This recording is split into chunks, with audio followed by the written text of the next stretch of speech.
Kicking off with Monday's Times, Lewis, in the Coronation. His face will be on our money, but how much of it is he just spent? Well, we don't know. They don't know. And how much did the whole thing cost? Is how much did the King's coronation cost, and who pays? And according to the Times, it cost between £100 million and £250 million. And they say, oh, don't worry about it. It's only £1.5 per person. And but the fact is that he's the king. You know what it is with these people. They steal the money and then they give it back to you a little bit through a parade. And Josh, good value for money? Well, I don't know, £1.50. They say, oh, it's just, they go like, oh, it's just like it's a tin of baked beans.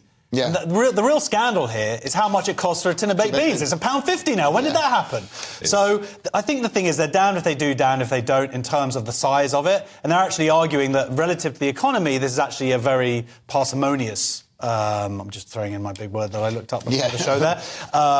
A coronation. So it was less than a lot of other coronations and one of the most ever, really. But at the same time, I don't know, but then they're also arguing the 3-day weekend. They're saying that that's what's really going to lose the economy money because having a bank holiday. But then they're also arguing that they're going to selling like 70... on Monday, it's going to be £71 million generating a boost to the pubs, like the amount of pint. That's one pint in London, by the way. That's how much it costs. That's how much a pint costs. Yeah. But you know what? The thing is, they say that it's good for tourism. And that's what the British people always say, that an operating royal family, Steve, is good for tourism. And I think that's why I recommend, maybe some of the concentration camps in Poland, they can get re-going again, because it would be good for tourism in Poland. Maybe in Rwanda, get people hacking each other to death. Because it would be good to... What? How? It's quite a jump. What is going on in your brain? Because basically what you've given up is democracy for the sake of tourism. You're creating an elite... You're having an elitist culture.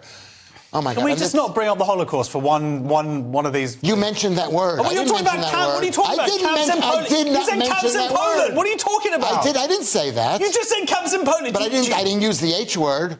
Oh my God! I suppose in his defence there are other kind of camps, but that's not what he meant. No. Yeah. What I'm saying is, what do you think about what I'm saying? I'm saying that I think it's a lot to give up. You don't want to know what I would think about what you're in general. For tourism. Well, kind of related to this, it's another numbers story to do with this. Monday's Eye, Josh. And what were the TV ratings like for the Coronation? And does it mean he gets a series? They're not going to be as much as that last clip that Lewis just said.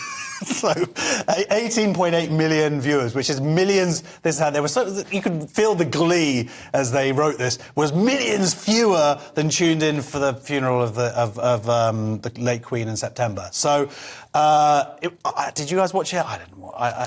I saw clips online and stuff. Obviously, I watched it here. Sorry, what am I talking about? I was glued to GB News' fantastic coverage of it. But that's a lot less. That seems to be considerably less people see. But then I think when you factor in what's going on around the world, I think it feels like the world was more interested than maybe... Yeah, these are just UK figures, though, I guess, if they're from Barb. These are Barb TV viewing figures. Right. I mean, more people watch TV in September as well, so there is that. Yeah. And you can go out and have a drink rather than watch it on telly, which I guess happened. But also it's less of an important change. Like, he was already king last week and the week before. This is just changing a bit of status. Yeah. Whereas, the Queen dying...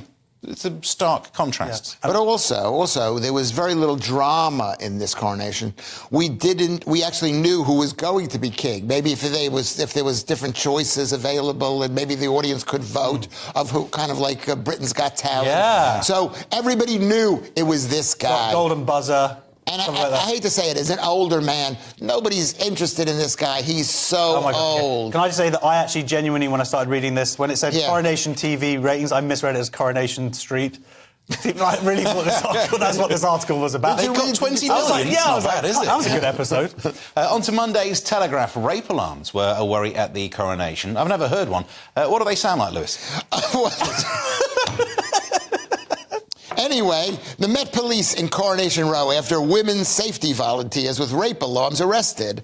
And this is an interesting story because they arrested these volunteers handing out these kind of alarms. I don't want to use that word again. Handing out these alarms in the morning hours of Soho during the coronation because they thought they were going to be used to disrupt horses and to create chaos during the parade. Raping horses. By Republicans.